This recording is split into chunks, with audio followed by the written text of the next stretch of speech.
loved you with an everlasting love. ನಾನು ಅನಾದಿ ಸ್ನೇಹದಿಂದಲೂ ಉங்களை ಸ್ನೇಹಿಸುತ್ತಿರುತ್ತೇನೆ. ಶಾಶ್ವತమైన ప్రేమతో నేను నిన్ను ప్రేమించున్నాను. I want to rise up for you. நான் உங்களுக்காக எழும்படியாக விரும்புகிறேன். నేను మీ కొరకు లేచుటకు వాంఛిస్తున్నాను. I want to show my zeal for you.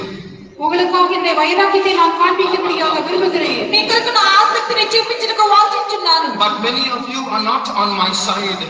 ஆனால் உங்களில் அநேகர் என்னுடைய பட்சத்தில் இல்லை. అయితే మీలో అనేకులు నా పక్షంలో లేరు. You are full of your own decisions.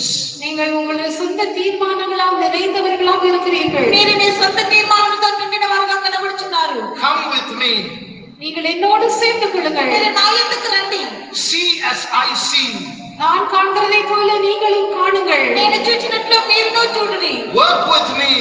என்னோடு கூட சேர்ந்து கிரியை செய்யுங்கள். நானோ கூட కలిసి పని చేయండి. Then I will rise up in your midst. அப்பொழுது உங்கள் நடுவிலே நான் எழும்புவேன். అప్పుడు నేను మీ మధ్యలో లేచుదును. And the world shall know that I am in your midst, says the Lord. நான் உங்கள் நடுவிலே இருக்கிறேன் என்பதை உலகம் அறிந்து கொள்ளும் என்று கர்த்தர் சொல்லுகிறார். నేను మీ మధ్యలో ఉన్నట్లుగా లోకం తెలుసుకున్నట్లుగా దేవుడు చేస్తున్నాడు.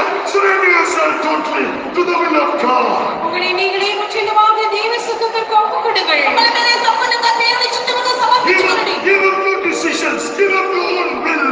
உங்கள் சொந்த தீர்மானங்களை உங்கள் சொந்த சித்தத்தை விட்டு விடுங்கள். சொந்த தீர்மானங்களை சொந்த இஷ்டங்களை விடுவிட்டுவிடுங்கள். Jesus is coming for his bride. இயேசு தம்முடைய மணவாட்டிக்காக வெளிப்பட போகிறார். இயேசு பெண்ணுக்கு வந்துகிறக்கு பயப்பட்டுக்கொடுத்துட்டார். I will zeal to obey his voice, to do his will. அவருடைய சத்தத்திற்கு கீழ்ப்படிந்து அவருடைய சித்தத்தை செய்யும்படியாக வைராக்கியம் உள்ளவர்களாக இருங்கள். ఆయనకు స్వరమిని ఆయన చిత్తం చేయడానికి ఆసక్తి గలవారు. He will forgive you and change you right now. அவர் உங்களை மன்னித்து இப்பொழுதே உங்களை மாற்றுவார். ఆయన క్షమించి ఇప్పుడే మిమ్మల్ని మార్చుదురు. Receive the once again, receive the grace and anointing. அந்த கிருபையும் அந்த அபிஷேகத்தையும் திரும்பமாக பெற்றுக்கொள்ளுங்கள். ఆ కృప అభిషేకం మరలా మీరు పొందుకొనండి. One more chance to receive the grace.